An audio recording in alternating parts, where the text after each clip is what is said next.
네, 안녕하십니까. 지난 화요일에 생명이란 무엇인가를 좀 이제 말씀을 드리다가 서론만 말씀드리고 이제 마치지 못해서 이번에는 이제 조금 본론을 말씀드리겠습니다. 지난 시간에 맨 처음 말씀드렸던 생명에 대한 이제 기기론과 생기론, 그리고 이제 그건 전통적인 관점이고 현대적인 관점에서는 우리가 유기체론을 이제 아주 간단하게 말씀을 드렸는데 조금 어렵다고 말씀하시는 분들이 이제 많았습니다. 뭐 크게 개의치 않으셔도 되고, 그 현대 입장이라고 하는 거는 기본적으로 복잡계를 제가 이제 오래전에 말씀을 드렸습니다만, 생명체를 우리가 복잡계로 간주를 하고, 따라서 생명 현상은 바로 복잡성을 보이는 현상이다, 이런 입장입니다. 다시 말씀드리면 생명체를 구성하고 있는 그런 여러 구성원들이 많을 텐데 아주 다양한 분자들이 있겠죠. 그런 것들이 서로 상호작용을 해서 생명이라고 부르는 복잡한 현상을 이머전스가 떠오르게 한다, 뭐 이렇게 생각하시면 되겠고, 뒤에서 다시 말씀을 드리겠습니다. 그래서 너무 개의치 않으셔도 괜찮을 것 같습니다. 대신에 오늘은 훨씬 더 쉽고 좀 재미있는 말씀을 드릴 수 있을 것 같습니다. 본론이 돼서. 그래서 생명이란 무엇인가? 우선 이제 전제해야 될 거는 현대과학 입장에서는 생명체도 기본적으로는 물질로 이루어졌다는 얘기죠. 다시 말씀드리면 우리 몸도 결국은 다 한 70%가 물이고, 그 다음에 이제 여러 가지 분자들, 뭐 단백질이라든가 지질이라든가, 뭐 그 다음에 DNA 분자, 뭐 이런 것들, 그리고 여러 다양한 그런 그 이온들, 뭐 나트륨이라든가, 뭐 칼슘이라든가, 칼륨 등등등, 뭐 그런 것들도 이루어져 있습니다. 그러니까 다 물질이죠. 그러니까 생명을 이루지 않는 보통 일반적인 물질을 이루는 그러한 구성원이나 생명체를 이루는 구성원이나 본원적인 차이가 있다고 볼 수는 없습니다. 다 마찬가지인 거죠. 그런데 생명은 분명히 좀 특별한 것들이 있습니다. 그 특별한 걸 제가 한번 정리를 해보겠습니다. 제일 처음에 살아있다는 건 뭔가 이렇게 짜여져 있습니다. 짜여져 있다는 건 뭔가 이렇게 짜임새, 한자어로 조직이죠. 조직되어 있다는 얘기인데, 여기 위에 그림 이제 사진을 보시면은 거기에 이제 우리가 이 조그만한 그런 아주 작은 어떤 조약돌 같은 거 위에 립토스라고 하는 그런 식물이 있습니다. 이 식물을 보시면은 뭐 처음엔 좀 이렇게 낯설을지 모르겠습니다만, 요런 놈들, 뭐 이런 놈들은 여기 나머지 이런 것들하고 뭔가 좀 처음 보면 모르지만 자세히 보면 뭔가 좀 다르지 않습니까? 분명히 뭔가 좀 그야말로 짜임새가 있습니다. 뭔가 이렇게 잘 짜여져 있다는 느낌이 들거든요. 이 짜임새의 가장 극단적인 보기가 뭐냐? 바로 여기 나왔었지만 바로 탈바꿈입니다. 변태, 한자어로 변태라고 하죠. 탈바꿈. 보시면 이건 알이죠, 알. 알에서 시작해서 그 다음에 애벌레가 됐다가 그 다음에 번데기가 됐다가 얼음벌레가 되는 이러한 과정, 곤충이 흔히 겪는 과정이죠. 여기 보면 하나하나 놀라운 짜임새가 있지 않습니까? 정말 보면은 이거는 생명체에서만 보이는 현상이지 생명이 없는 이런 보통의 물질이라는 건 이런 식의 놀라운 짜임새, 또 이러한 변화를 겪지 않을 겁니다. 그 다음에 살아있다는 건 또 여러 가지 성질이 있는데, 또 다른 성질은 뭐냐면은 여기 썼습니다만 보시다시피 살아있는 거는 외부와 뭔가 영향을 서로 주고받습니다. 서로 상호작용을 하는 거죠. 그래서 우리가 그걸 뭐라 그러냐면, 자, 여기 보시면 이게 양파인데, 양파가 이거 잘 안 보입니다만, 양파 여기 밑이 잘 안 보이지만, 양파에다 물을 주고 밑에 물에 담그고 위에 햇빛을 쬐면 양파가 잘 자라지 않습니까? 햇빛을 받아갖고 잘 자라거든요. 이렇게 물만 주면. 우리가 이걸 뭐라 그러냐면 보통 신진대사라는 표현을 쓰죠. 영어로는 메타볼리즘을 하는데, 이게 사실 신진대사라고 하는 것이 결국은 사실은 물질 또는 에너지를 서로 이렇게 주고받는 거라고 보통 생각할 수가 있겠습니다. 그래서 물질 대산이 혹은 에너지 대산이 이런 표현을 쓰기도 합니다. 일반적으로. 근데 이거의 정체가 뭐냐면, 이거를 우리가 물리학의 관점에서 좀 잘 생각해 보면 이게 정체는 뭐냐면 이런 겁니다. 외부로부터 자유에너지라는 건 혹시 기억하시나 모르겠네요. 전에 설명을 드린 적은 있는데 간단하게 지나가서, 자유에너지를 제대로 설명드리려면 사실은 통계역학이라고 하는 물리학의 분야를 좀 해야 되는데 그걸 우리가 다 뺐죠. 이렇게 물리학을 다 빼버렸습니다. 일단은 순서를 뒤로 돌리는 바람에. 그러니까 사실 순서가 조금 논리적으로 조금 잘 안 맞는 점을 조금 좀 생각을 하셔야 될 것 같습니다. 그래서 자유에너지라는 건 한마디로 말하면 에너지와 정보를 더한 양이라고 생각하시면 됩니다. 그러니까 우리가 보통 에너지를 흔히 얘기하지만 사실은 엄밀히 말하면 에너지보다 더 중요한 거는 정보입니다. 정보. 그러니까 우리가 보통 에너지가 비싸다, 에너지를 많이 썼다, 에너지가 없다, 부족하다 이런 말 많이 쓰지만 그 말의 의미는 엄밀히 말하면 혹시 에너지 보존 법칙이라는 말은 많이 들으셨죠? 에너지는 보존되는 거기 때문에 없어지지 않거든요. 생겨나지도 않는 거고. 그러니까 우리는 아무리 에너지 써도 에너지가 없어지는 건 아닙니다, 사실은. 그러면 어떻게 된 거냐? 정보가 없어지는 겁니다, 사실 정확히 말해서. 에너지는 그대로 있는데. 그러니까 에너지의 그 형태가, 에너지가 옷을 좀 갈아입는 겁니다. 옷을 갈아입어서 정보를 없애버리는 겁니다. 그러니까 정보가 없다는 거는 그 에너지는 그대로 있지만, 그러나 에너지가 옷을 갈아입어서 우리가 쓰지 못하게 됐다는 겁니다. 쓸 수 없는 에너지로 바뀌었다는 얘기거든요. 그건 바로 정보의 차이입니다, 사실은. 어쨌든 그 두 가지 합쳐갖고 우리가 저에너지라고 부르는데, 이 양파가 하는 일이라고 하는 거는 해로부터 햇빛을 받는 게 뭐냐? 바로 자에너지를 받아들이는 겁니다. 즉, 해로부터 에너지와 정보를 받아들이는 거죠. 그래서 자기 자신의, 이 양파는 자기 자신의 엔트로피를 줄이고, 엔트로피를 줄인다는 거는 정보를 늘린다는 건데, 이 말의 의미가 지금 전혀 이해가 안 가시죠? 그건 왜 그러냐? 저희가 그걸 빼먹어서 그럽니다. 통계역학을 빼먹어서. 그러니까 사실 논리적으로 생각하면 저희가 앞에서 통계역학을 이제 먼저 공부를 했어야 되는데, 그때 정보와 엔트로피를 자세히 정체가 뭔지, 그게 정말 도대체 뭔지를 정확히 배우실 수 있었을 텐데, 어떻게 하다 보니까 물리학을 다 빼버리고, 뒤에 일부를 하다 보니까 좀 그렇게 된 점을 조금 좀 양해해 주시기 바랍니다. 나중에 이제 물리학을 제대로 강의를 하게 될 때 그때 좀 자세히 말씀드리겠으니까 지금 엔트로피 정보 잘 모르셔도 괜찮습니다. 하여튼 이렇다는 거. 그래서 이게 이제 살아있는 건 좌우간 외부와 뭔가 주고받아야 된다는 거. 그 뭔가가 뭐냐? 에너지와 정보를 주고받아야 된다는 거. 그것만 생각하시면 됩니다. 우리가 그거를 대사라고 부릅니다. 대사. 신진대사.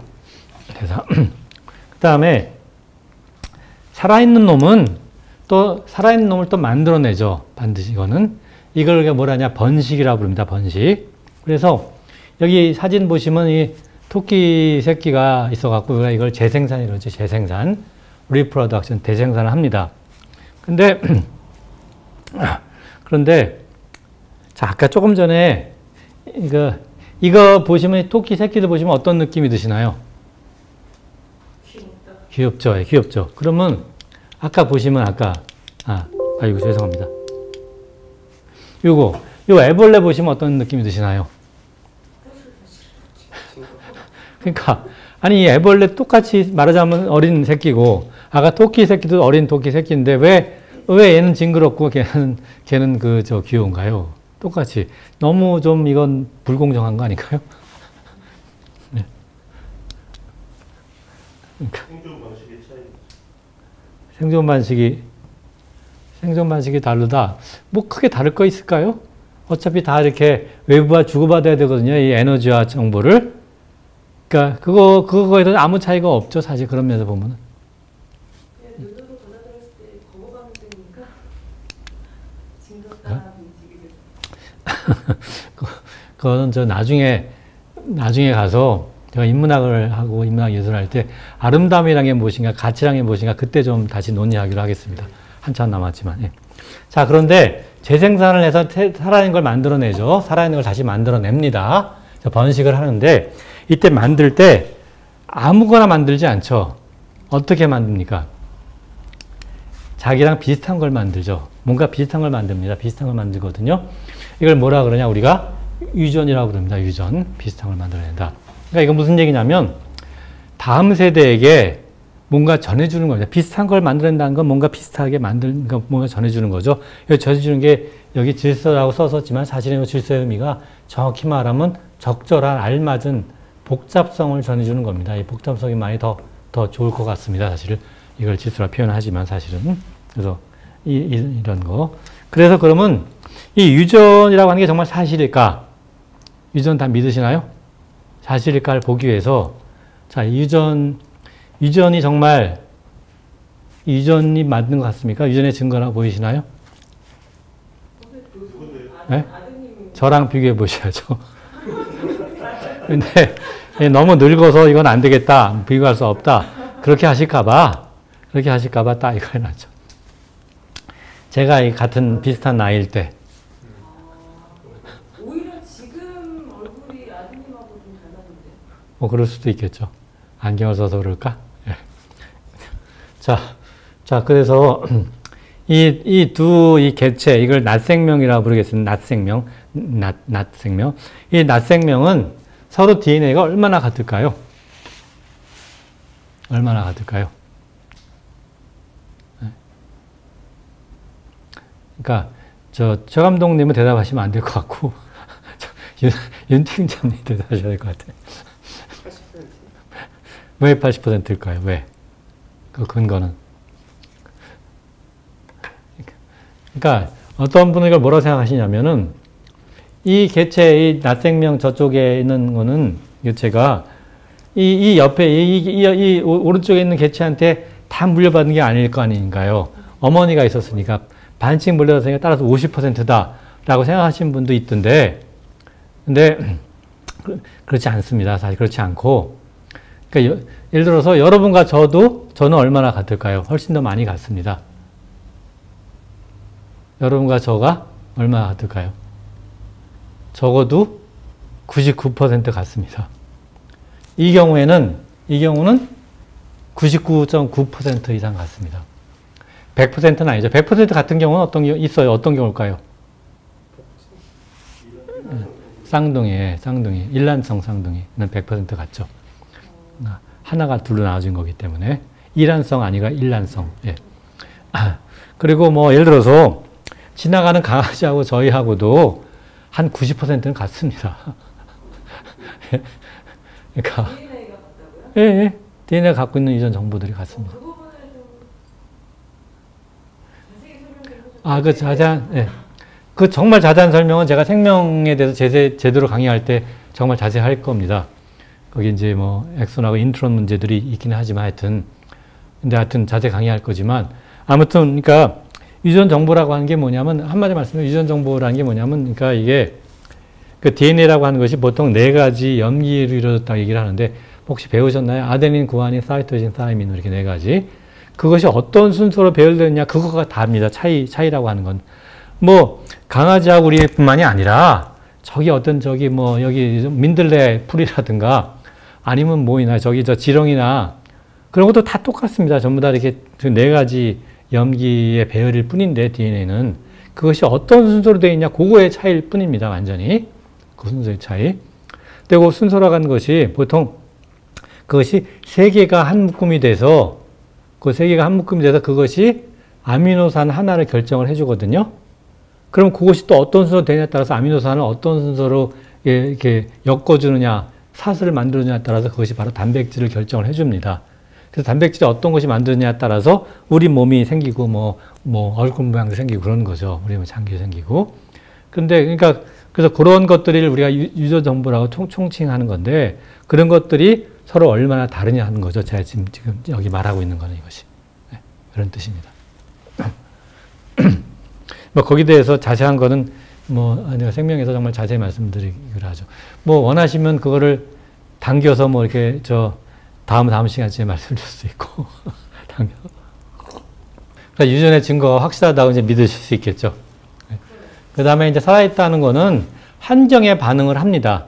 아까는 이제 환경과 교류하는 거지 환경에 반응을 하는데 어떻게 반응하냐? 우리가 응답이라고 말합니다. 응답이 뭐냐? 여기 왼쪽 사진을 보시면은 살쾡이죠. 살기 이제 토끼를 이제 잡아먹으려고 달려들면 토끼가 도망가야 되지 않습니까? 도망가지 않으니까 반응을 해서 응답을 해야 되는 거죠. 도망간다는 게. 그렇지 않으면 죽으니까. 그건 짐승만 그런 게 아니라 사람도 마찬가지죠. 오른쪽 그림 보시면 사람이 이제 우산을 쓰고 있는데 비가 올 때 우산을 안 쓰면 이것도 곤란합니다. 비가 오면 우산을 써야 되거든요. 응답을. 우산 안 쓰고 너무 오래 있으면 체온이 저하되면 죽거든요. 살 수가 없으니까. 더울 때 요새 마찬가지. 양산이라도 써야지 정말로 체온이 너무 높아지면 또 죽게 되니까 온열돼서. 하여튼 이런 얘기해서 이걸 우리가 뭐라 하냐. 이런 일을 뭐라 하냐면 우리가 적응이라고 합니다. 적응. 어댑테이션. 적응하는 거죠. 환경에 적응을 해야 되는 거죠. 환경의 변화에 적응해야 된다. 그래서 우리 생명이라고 하는 건 환경에 적응을 합니다. 환경에 반응해서 환경이 바뀌게 되면 거기 또 이렇게 적응을 하는 그런 능력이 있으니까 그래서 지금까지 잘 살아있는데 그것이 복잡계의 사실 특성입니다. 그런데 환경 변화가 너무 심하면 적응을 못할 수가 있는 거죠. 그게 바로 지금 걱정이 되는 기후 재난입니다. 사실은. 그래서 우리가 보통 우리한테 여러 가지 형태의 그 자극이 올 수가 있는 환경에서 여기 보시면 이제 왼쪽으로 보시면 메뉴에는 빛을 의미하는 거고 그 밑에는 이제 뭐 전기 신호나 소리 같은 거, 그다음에 밑에는 압력, 사람이 옆에 콕 찌른다든가 뭐 그렇게 했었을 때 우리가 반응을 해야 되는 거죠. 반응을 하게 되고 반응. 이 반응이라고 하는 거는 사실은 기본적으로 되먹임의 형태를 가집니다. 되먹임이란 말은 무슨 얘기냐면, 그러니까 예를 들어서 너무 더워서 뭐 시험이 올라간다. 그럼 우리가 어떻게든지 해갖고 시험을 다시 낮춰줘야 되는 거죠. 이렇게 원래로 복귀시켜야 되는 거거든요. 이 반응은 그런 방법을 해야 되는 겁니다. 되먹임이라는 게. 그래서 이것이 바로 조절을 통해서 뭐냐? 바로 항상성을 유지하는 거죠. 항상성이란 뭐냐면 우리 체온을 어느 정도 일정하게 유지하지 않으면 생명이 존재할 수 없거든요. 그러니까 우리는 뭐 체온도 그렇고 하여튼 모든 게 다 그렇습니다. 압력이나 하여튼 모든 거를 적절하게 유지를 계속 비슷하게 해줘야 되는 거지. 그런 거를. 그걸 유지를 못하면 생명이 유지될 수 없는 거죠. 그래서 그런 걸 우리가 항상성이라 부르고, 그 항상성을 우리가 유지하기 위해서는 우리가 외부에서 뭔가 이렇게 자극이 심하게 오면 거기에 적절하게 반응을 해서 그거를 되먹임을 해서 원래 거로 다시 돌릴 수 있어야 되는 거죠. 우리가 그런 일을 하는 겁니다. 그래서 다 아시겠습니다만, 그 어떤 뭐 환자가 어떻게 응급하게 돼갖고 뭐 돌아가셨는지 안 돌아가셨는지 모를 때 의사분들이 하는 일이 제일 처음에 뭐 예를 들어서 뭐 적절하게 자극을 줍니다. 자극을 줘서 반응을 하는지, 그 응답을 하는지 그걸 보는 거죠. 그래서 응답을 전혀 못하면 살아있지 않은 겁니다. 다시 말해서.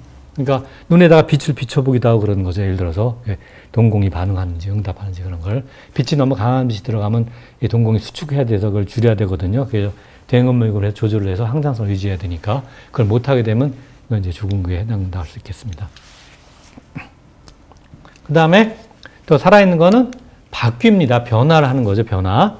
이 변화 중에 가장 궁극적인 변화가 여기 썼습니다만 바로 보여준 게 바로 이 그림에 있는 게 바로 진화라는 거죠. 진화. 진화해서 보시다시피 여기 가운데 뭐 예를 들어서 아주 조그마한 어떤 뭐 그런 조그마한 뭐 미물들, 뭐 미생물들부터 시작해서 온갖 종류의 식물들, 뭐 그다음에 불가사리, 뭐 조개, 뭐 문어, 뭐 그다음에 여기 뭐 상어, 뭐 새들, 공룡도 있겠고, 그다음에 사람에 이르기까지 뭐 고릴라도 있고 이러기까지 하여튼 엄청나게 다양하게 변화한 거죠. 엄청나게 다양하게 변화해서 우리가 진화라고 부르는데 여기에 저는 정말 수수께끼라 생각하는 것이 여기에 놀라운 단일성이 있거든요. 이 단일성이 무슨 얘기냐면 이 모든 종류의 생명체, 개구리든 사람이든 무슨 뭐 여기 풀이든 무슨 뭐 나무든 뭐 모든 거에 조개든 아까 말씀을 드렸습니다만 모든 생명체는 하나 예외가 없이 똑같이 DNA가 다 똑같습니다. 그러니까 DNA 그 구성이 다. 그러니까 아데닌, 구아닌, 사이토신, 타이민 이렇게 네 가지 염기의 배열로 이루어진 거고 모든 게 다 똑같고, 물론 이제 바이러스라고 하는 바이러스 중에 이제 RNA 바이러스, 레트로바이러스라는 예외가 있지만 그것만 제외하면 바이러스라는 건 또 굉장히 이상한 거기 때문에 빼면 나머지 박테리아를 포함해서 모든 생명체는 똑같습니다. 그리고 그것만 같은 게 아니라 우리 생명체를 이루는 가장 중요한 분자가 사실은 이제 단백질이거든요. 물론 이제 DNA는 정보를 갖고 있고 실제 우리 몸을 이루는 건 단백질이고 우리 몸의 생명 현상을 보여주는 모든 일은 다 단백질이 담당을 합니다. 근데 그런 단백질이라고 하는 거는 아미노산들이 적절한 순서로 배열돼서 결합되어 있는 건데 그 아미노산은 무조건 역시 마찬가지로 모든 생명체에 공통적으로 다 20가지로 딱 제한되어 있습니다. 20가지 아미노산. 그러니까 20가지 아미노산이 어떠한 순서로 배열됐냐에 따라서 단백질의 종류가 결정이 되는 거고, 그럼 그 단백질이 어떤 놈은 우리 뭐, 예를 들어서 무슨 뭐, 별의별 짓을 다 아는 거죠. 우리 몸의 구성, 힘줄이 되기도 하고, 힘살이 되기도 하고, 뭐 어떤 놈은 혈액을 구성하기도 하고, 어떤 놈은 무슨 뭐, 여러 가지 다른 그런 게 되고, 뭐 면역을 담당하기도 하고, 머리카락 같은 게 되기도 하고, 등등등 하여튼 그렇게 결정이 됩니다. 근데, 그래서 여기 보시다시피 정말 놀라운 단일성이 있습니다. 다 단일한데, 그런데 여기서 어떻게 해서 이렇게 어마어마한 다양성이 생겨났냐 이거죠. 이게 바로 진화인데, 뭐 보통 흔히 말하기로 진화는 우리가 이른바 변이와 선택이다. 그러니까 말하자면 유전자가 이렇게 막 조금 변하고, 그 변한 것 중에서 어떤 것들은 선택이 되고, 어떤 것들은 선택이 안 돼서 그냥 없어지고, 이 선택이란 게 뭐 예를 들어서 자연이 선택을 한다 그래서 흔히 자연 선택이라는 말을 씁니다. Natural Selection, 자연 선택. 그걸 우리가 보통 진화라고 부르는 거죠. 그런데 사실은 이게 정말로 흥미로운 것이 물리학자의 관점에서 이걸 다시 한번 생각해 보면은 이게 뭘 말하고 있냐면 여기 변이와 선택이라는 게 뭐냐? 변이라고 하는 거는 분화 관련이 있기 때문에 이거는 기본적으로 굉장히 무질서한 거거든요. 다시 말하면 굉장히 영어로 말하면 랜덤하게 느껴집니다. 무질서하게 마구잡이로 변화가 생길 수 있는 건데 선택이라고 하는 건 뭐냐?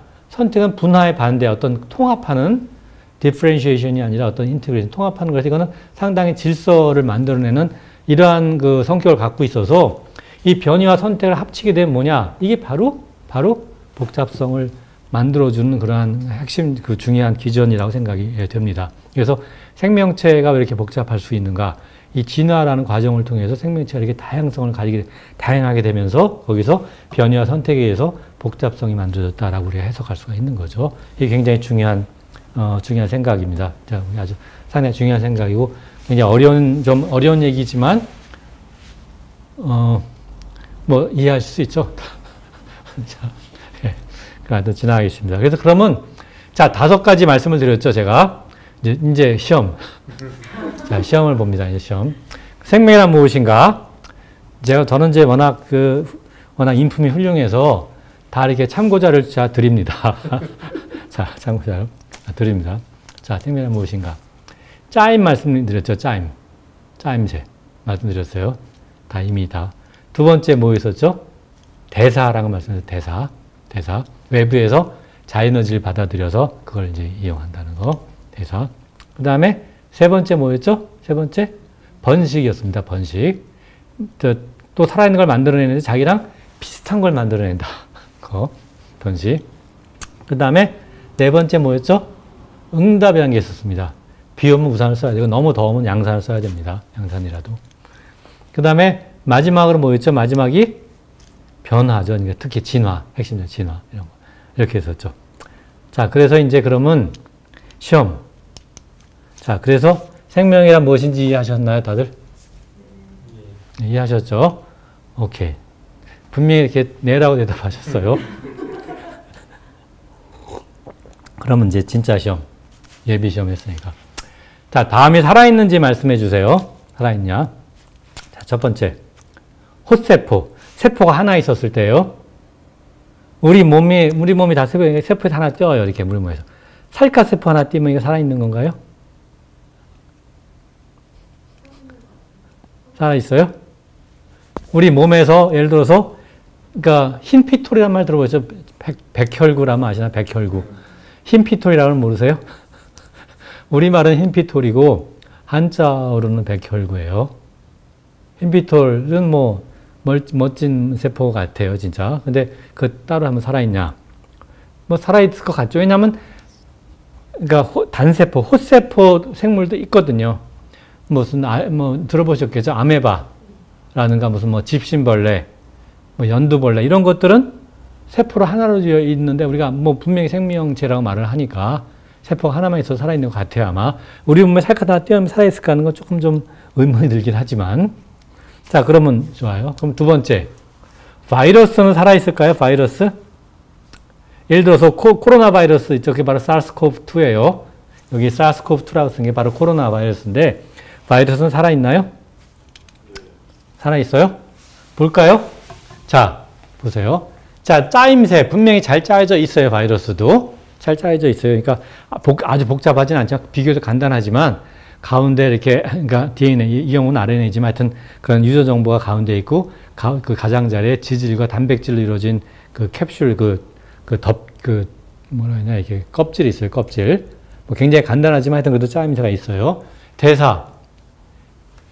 자, 대사가 참 문제인데, 대사가 없다. 예. 물질 대사는 없어요. 그래서 바이러스는 혼자서는 번식을 못 하거든요. 반드시 숙주가 필요해서 숙주를 이용해서 숙주의 정보를 바꿔버려갖고 번식을 합니다. 그래서 정말 참 치사한 놈이죠, 진짜 아주. 그러니까 대사를 못하니까 이렇다고 치고 번식은 엄청 잘하죠. 응답 엄청 잘해요. 그래서 뭐 그 바이러스 잡기가 힘들죠.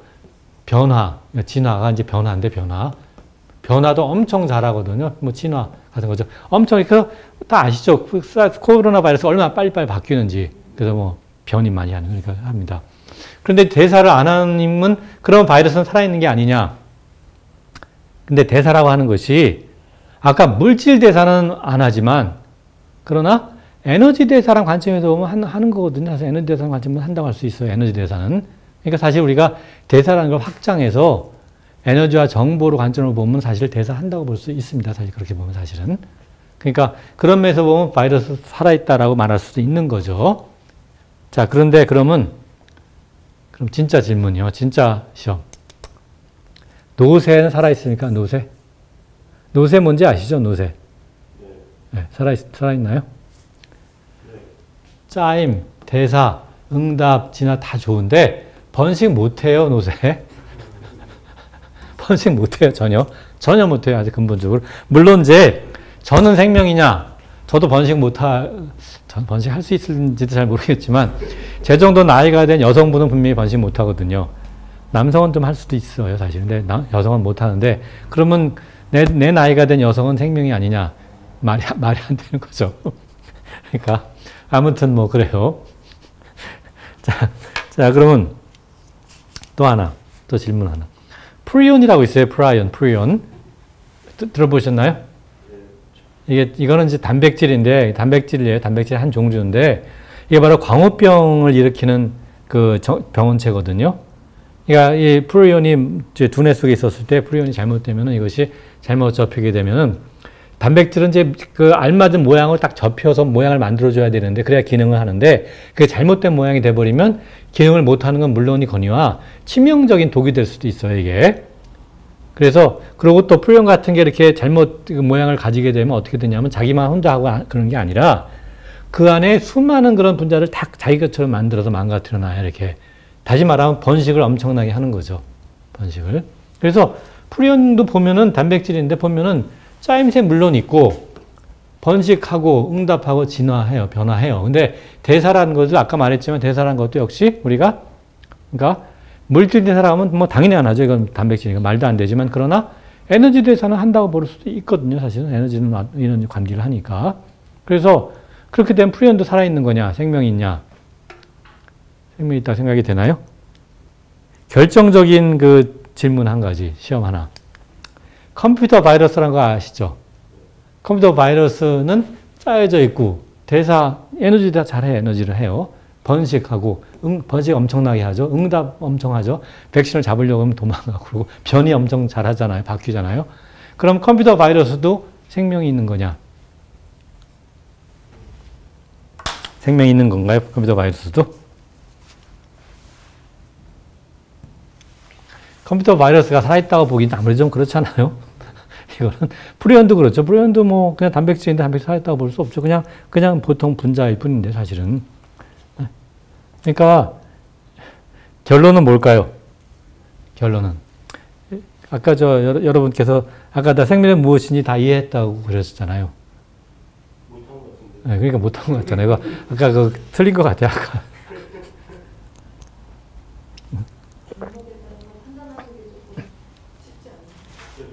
그래서 그렇죠. 근데 그렇다면 이걸 다 만족하더라도 그럼 컴퓨터 바이러스가 생명이냐 이거예요. 컴퓨터 바이러스 생명이라고 우리가 볼 거냐? 그건 아무리 봐도 아닌 것 같잖아요. 그러니까 이것이 생명이니까 이거 따라서 이건 무슨 얘기냐면 첫째 중요한 거는 이거가 우선 생명의 정의는 될 수 없다는 거예요. 이건 뭐냐? 생명의 기본 속성일 뿐이죠. 그러니까 여러분들이 이해한 거는 생명이란 무엇인가 이해한 것이 아니라 생명의 기본 속성을 지금 이해했다고 보는 것이 맞는 겁니다. 생명의 기본 속성 이런 거다. 그리고 이것들도 지금 말씀하셨듯이 다 이것도 문제가 조금 있잖아요. 지금 보다시피 이렇게 하면 이것이 생명의 기본 속성이 다 맞다고 하면 이게 있으면 다 생명이다라고 볼 수도 없다는 거잖아요. 컴퓨터 바이러스 보면은. 그러니까 뭐 그렇지도 않다는 뭔가 있는데 우리가 조금 이거의 궁극적 의미만 좀 생각해보면 우리가 조금만 더 맞추죠. 궁극적 의미를 생각해보면 보세요. 짜임이란 건 뭐냐? 구성 요소가 짜여져 있다는 건데 그 짜여져 있는 것이 잘 짜여져 있다는 게 무슨 얘기냐면 그 개의 정보량이 많도록 짜여져 있다는 얘기거든요. 그러니까 말하자면 아무렇게 별로 짜임새가 없다는 거는 그 짜임새가 갖고 있는 정보량이 별로 없는 거예요. 그러면 생명이 될 수 없겠죠. 생명이라는 건 뭔가 잘 짜져 있다는 얘기는 뭔가 이렇게 구성원들이 있어서 아무렇게나가 아니라 뭔가 묘하게 잘 이렇게 돼 있다는 얘기잖아요, 분명히. 우리 몸 생각해 보시면 짐작이 가잖아요. 이게 묘하게 잘 돼 있어야 되는데, 그렇게 잘 돼 있으려면 그걸 그렇게 조직을 하는, 그렇게 짜이게 하는 그거를 주는 정보는 상당히 정보 양이 많아야지 그렇게 잘 짜일 수 있을 거란 얘기죠.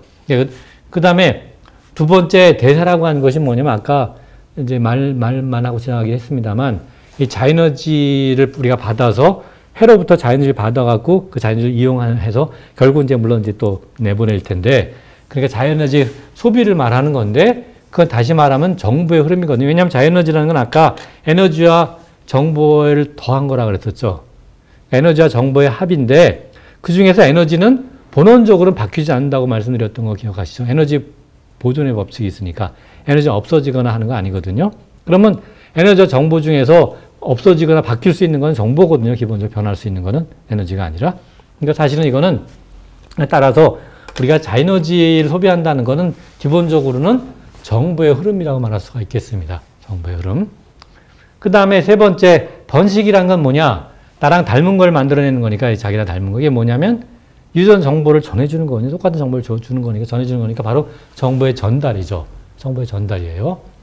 그 다음에 응답이란 건 뭐냐?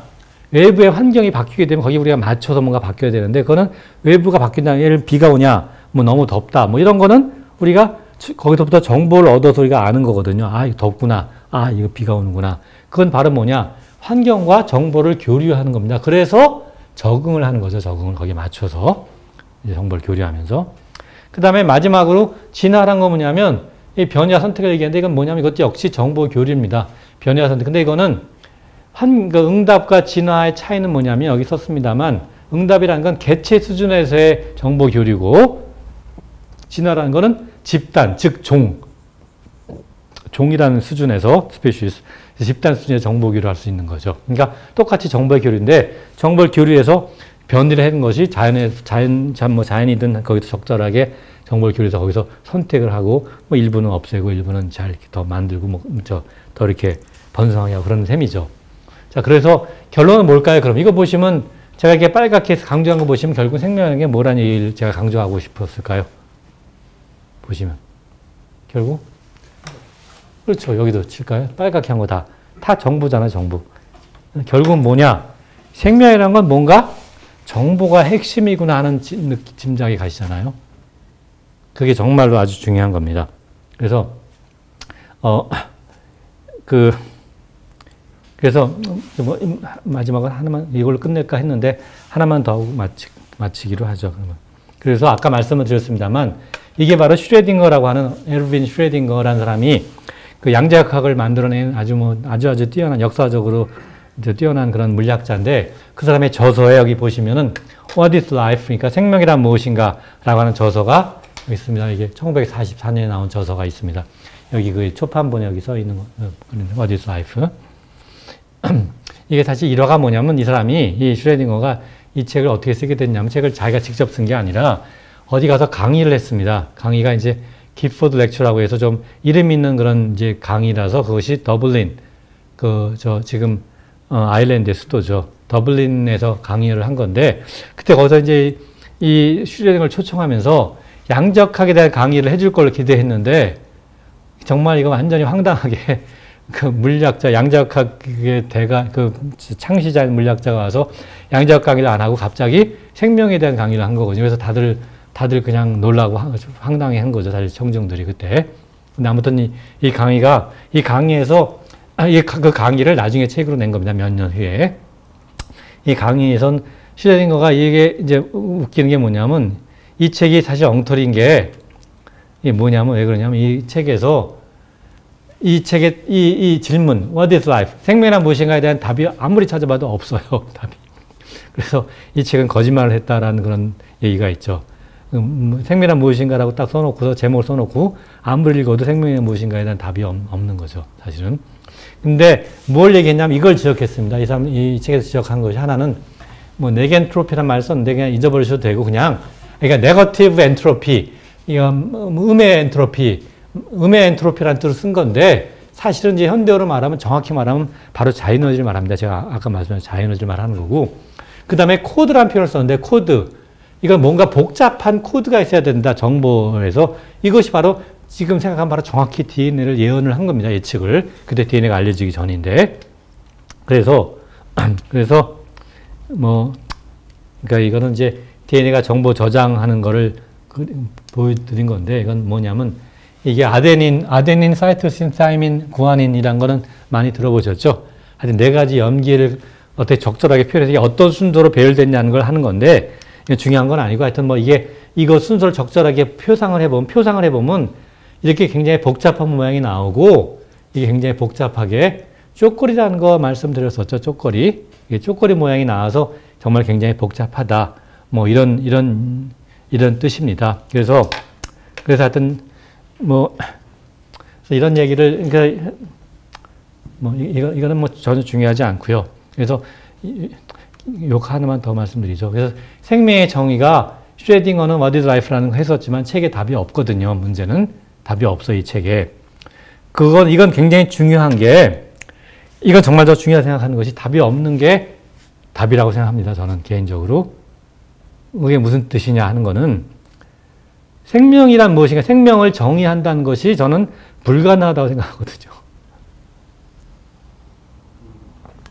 생명의 정의는 제가 알기로 아직까지도 없고 현재도, 그래서 불가능하다고 생각을 합니다. 그건 무슨 뜻이냐면, 그 어려운 얘기 하나만 하고 그냥 마치기라 해서 오늘, 그러니까 뭐냐면 이런 거 말합니다. 무슨 뜻이냐면 이겁니다. 물리학의 언어로는 아마도 생명을 정의할 수 없을 거다라고 생각할 수가 있다는 거죠. 아니 이거는 이게 정말 정답이란 건 아니고, 이런 생각이 전 타당하다고 생각하는 거예요. 그러니까 무슨 얘기냐면 이런 얘기죠. 그러니까 이거예요. 이거죠. 영어로 쓰면은 no statement of the form X is life if and only if X is ... 이게 뭐냐면 어떤 물리. 그러니까 어떤 물리학의 그 용어들을 써서 생명을 정의한다는 건 아마 안 될 거다. 이런 얘기입니다. 이런 얘기.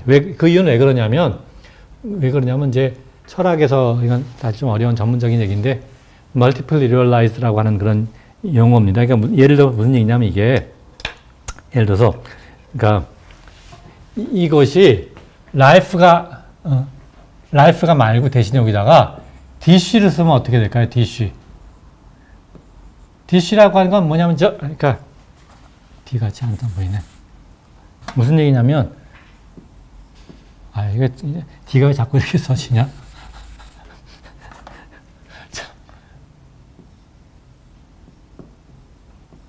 DC. 접시요, 접시. 접시를 어떻게 정의할 수 있을까요, 접시? 아니, 물리학의 용어로.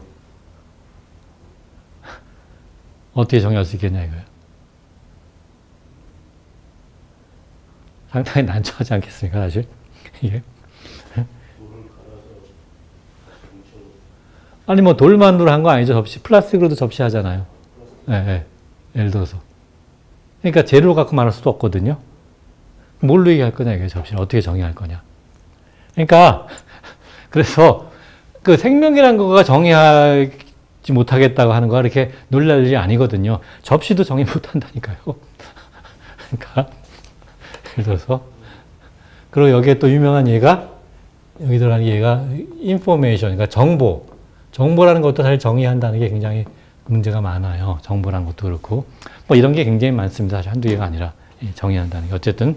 그래서 하여튼 근데 아무튼 중요한 거는 이런 말만은 할 수가 있어요. 아까 그 슈레딩어가 핵심적으로 지적한 게 하나가 프리에너지, 네겐트로피라는 말 썼지만 하여튼, 그 다음에 또 하나는 코드였는데, 두 가지 다 공통이 뭐죠? 공통이? 정보거든요, 정보. 코드라는 건 정보를 이제 담고 있는 거, DNA 같은 거니까. 그 다음에 네겐트로피라는 거는 그 말 그대로 하면 의무의 엔트로피, 그러니까 의무의 엔트로피인데, 엔트로피에 마이너스를 붙였다는 얘기인데, 그게 바로 정보를 말하는 겁니다, 사실은. 그러니까 따라서 슈레딩어가 핵심 개념으로, 그러니까 생명이란 무엇인가에 답은 안 줬지만, 핵심 개념을 두 가지를 말한 거는 두 가지가 다 사실은 정보라는 얘기거든요, 정보. 두 가지 다 정보. 그러니까 이 얘기까지는 할 수가 있는 거죠. 그래서 이 말까지는. 그러니까 슈레딩어가 정보란 말은 안 썼지만, 슈레딩어가 핵심 정보, 그러니까 생명이란 무엇인가에 답도 안 줬지만, 생명의 핵심 개념이라고 이제 준 거 두 가지를 보면 두 가지가 다 정보니까 따라서 슈레딩거는 핵심 개념을 생명의 핵심 개념은 바로 정보다. 이렇게 말을 한 셈이 됩니다. 사실은 결국은 우리가 지금 보면은 그래서 예. 그래서 근데 이 말을 처음 한 사람이 슈레딩거는 아니고 놀랍게도 이보다 훨씬 더 먼저 볼츠만이라는 분이 이 말을 처음으로 했습니다. 볼츠만이라는 분은 이제 뭐 정말 뛰어난 물리학자, 최고로 뛰어난 물리학자 중에 한 사람이죠, 역사상.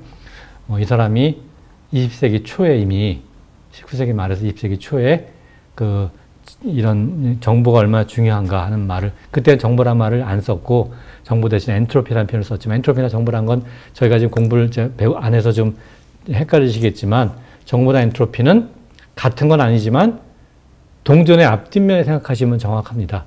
동전이 있었을 때 앞을 보면 엔트로피, 옆을 보면 정보다. 이렇게 생각하시면 되거든요. 자세한 건 나중에 이제 강의를 제대로 할 때 정확히 말씀을 드리겠고, 지금은 이제 정보와 엔트로피가 서로 이렇게 서로 반대면이다 생각하시면 되는데, 볼츠만 한 말을 마지막하고 이제 마치기로 하죠.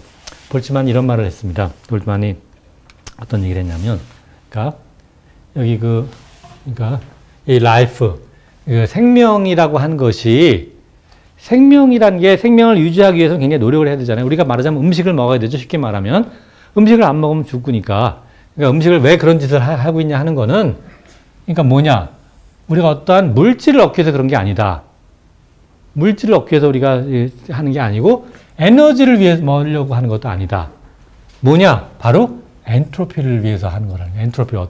엔트로피 때문에. 엔트로피라는 거 다시 말씀드리면, 더 현대용어로 정확히 말씀드리면 정보입니다. 정보, 인포메이션. 그러니까 다시 말해서 생명을 유지하려고 하는데 필요한 거는 물질도 아니고 에너지도 아니고 핵심은 정보라고 하는 거를 일찌감치 지금부터 120년 전에 이미 그러니까 볼츠만이 그런 얘기를 한 거거든요. 그것이 바로 해에서 지구까지 오는 것이 바로 이거다. 해에서 지구로 오는 게 이제 식물이 그걸 받아갖고 이용을 하는 건데, 그게 바로 핵심은 바로 정보다라고 하는 거 말을 했습니다. 그리고 이 사람은 또 볼츠만 그보다 더 나가서 뭐 이러한 그 생명현상은 물론이거니와 더 나가서 뭐 기억이라든가 뭐 의식, 뭐 그다음에 시간과 공간보다 뭐 그다음에 그런 거 사회와 문화 같은 것도 다 이런 식으로 설명할 수 있을 거다라고, 특히 이제 여기서라는 게 특히 여기 Century of Darwin이라고 그러거든요. 그러니까 진화의 문제가 얼마나 중요한가. 20세기는 다윈의 세기가 될 거라고 말을 했습니다. 볼츠만이. 그래서 그런 우리가 모든 현상들을 진화의 관점으로 바라볼 수 있을 거다. 뭐 이런 생각을 했었죠. 이런 말을 했었죠. 그래서 지금보다 굉장히 통찰력 있는, 놀라운 통찰력의 말이 할 수 있겠습니다. 뭐 여담으로 하나 말씀드리면, 볼츠만이 제 5대 선조라고 저는 이제 우기고 다니는데, 제 5대 선조다. 제가 볼츠만의 5대 손이다라고 제가 이렇게 우기고 다니죠.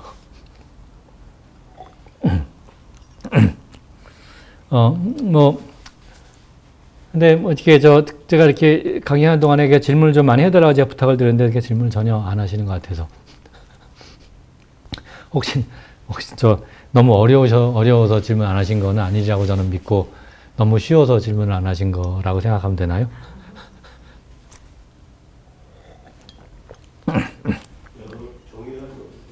네.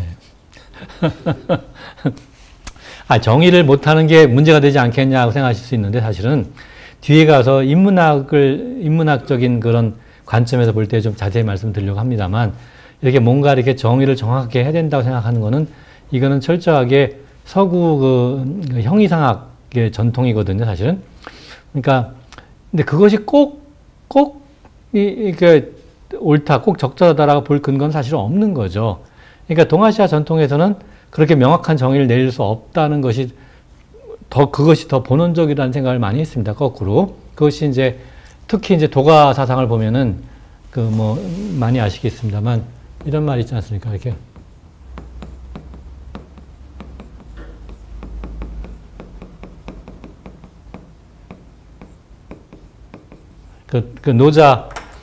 도덕경의 맨 처음을 보면은, 맨 처음에 이제 도가 도 비상도 있고, 바로 다음이 명, 가명, 비상명인데, 이름을 이렇게 붙여서 이름을 지을 수 있으면 그거는 상명, 그러니까 늘 그러한 이름이 아니다. 그러니까 본원적인 이름이 아니다. 그런 얘기가 이름을 여기다 이름을 붙인다는 게 뭐냐면 이게 우리가 뭔가 구분을 한다는 얘기, 구분한다는 게 곧바로 정보를 말하는 거거든요. 이건 정보와 직결되는 문제입니다.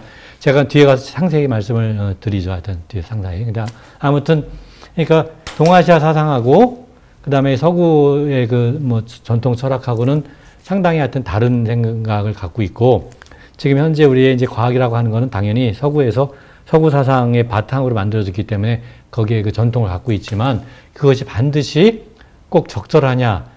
전 그렇지 않을 수 있다고 생각을 합니다. 그래서 정의를 내린다는 거는 분명히 무리가 있는 것들이 굉장히 많아서 이것이 서구 사상의 관점에서 보면 굉장히 이상하고 뭔가 잘못되고 뭔가 부족한 거고 뭔가 불완전한 건데 동아시아 사상에서 보면 그거는 자연스러운 것, 불완전한 게 아니라 그게 그러한 거 바로 그렇게 볼 수 있는 거죠. 그래서 그건 좀 하여튼 우리가 다양한 생각을 가질 필요가 있다고 저는 생각이 됩니다. 혹시 뭐 다른 질문 없으시면은 오늘은 일단 여기까지 말씀을 드리겠고, 그리고 다음 시간에 이어서 생명에 대해서 좀 마저 말씀을 드리고, 그리고 이제 우리의 정말 관심사인 생태계와 그 다음에 이제 여러 다양한 이런 개발의 문제를 우리가 어떻게 봐야 될 것인가, 이걸 이제 말씀을 드리겠습니다. 뭐 다른 질문 없으시면 이걸 마칠까요? 네. 예, 또 잘 들어주셔서 고맙습니다. 예. 수고하셨습니다.